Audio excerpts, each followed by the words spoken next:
not able to wait in long lines.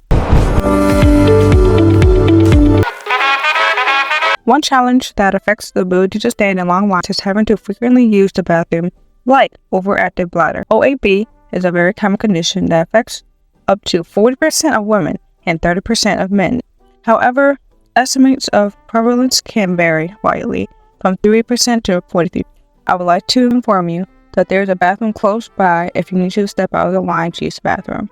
There are 8.4 million people in the United States have diabetes, which is 11.6% of the population. Before, I would like to point out there were very few fans. So my recommendation is to definitely have a video call with one of the Disney disability workers to come up with a plan on how to stay cool, or as a cast member, if you could have a return time. Approximately 39 million Americans have motor impairments. Physical impairment is actually the most common disability in the US. 1 in 7 adults, that is to say 13.7%, have difficulties getting around, walking, or climbing stairs. People who use mobility scooters can ride it in the queue. However, as you approach the entrance, you will encounter a pathway that begins with the stairs. Upon arrival of the ride queue, you should talk to a Disney World cast member who will guide you where to go in the queue to access the ride. Based on my research, you should enter the ride on the opposite side of the regular queue. The cast member will direct you to the exit path, and they will give you a return time and then allow you to enter the line based on that time. I also noticed there is a sign in the queue that helps direct you, and I heard the path that you would enter is near the stairs, and there's often a cast member nearby. Because people would not expect to see you when they are walking away from the ride, be careful and cautious if you are riding a mobility scooter. For those who have to use a wheelchair, here are 2 different methods that I found from these awesome content creators. Jim is an awesome creator that shows transfers onto rides and off of the rides. The video I will link below showed how she got on and off almost all the rides at Magic Kingdom. So what I found to be the best way was to try and bring myself up at a bit of a right angle in parallel with the log, as you can see here. Make sure that you lock your brakes because you don't want to slip away. Then I pushed myself forward on the wheelchair, and I put one hand on the ride to support myself and then another hand behind the ride. As you can see, it is quite a squeeze. I am quite slim, but it could be quite tricky.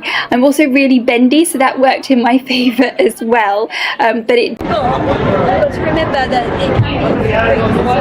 There's your chair, all ready for you.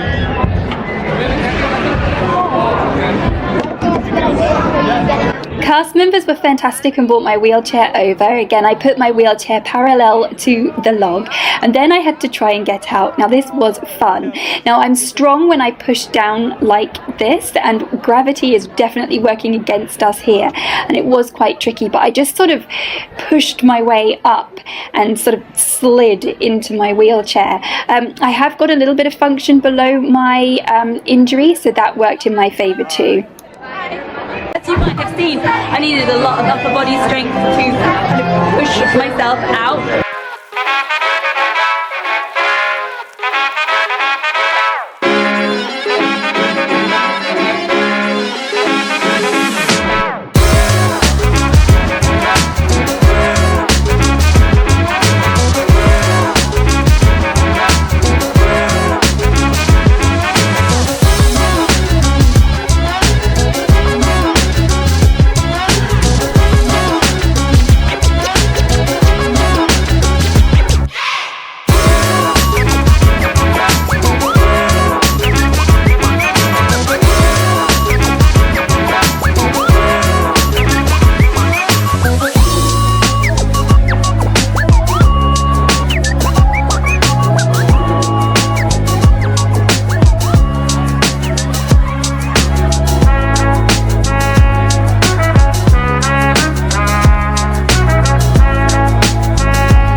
Now for the ride itself. Well, first of all, the majority of the ride doesn't have a lot of elements from Princess and the Frog.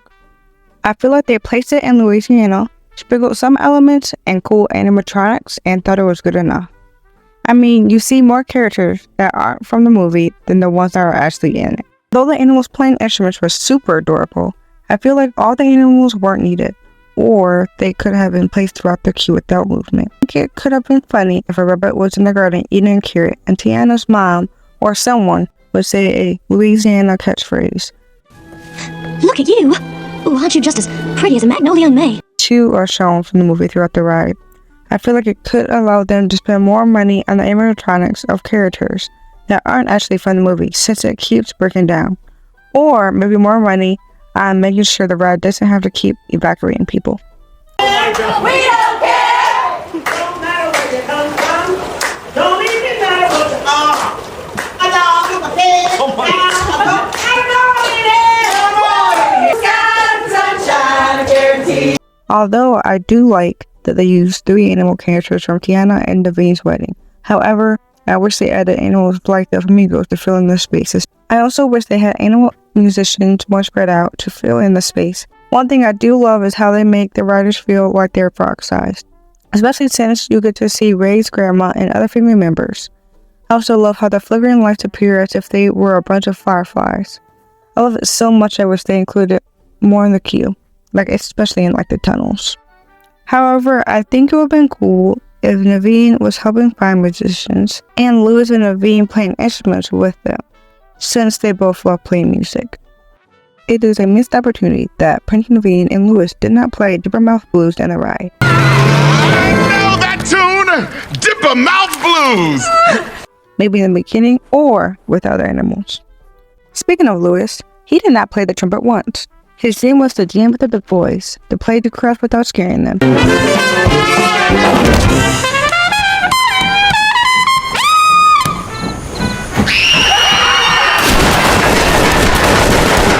It didn't end well. He literally saying, when I'm human as I hope to be, I'm going to blow this horn till the cows come home.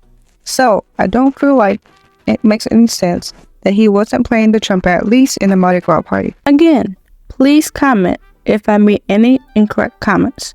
If you're still watching, you might as well subscribe and continue the journey with us.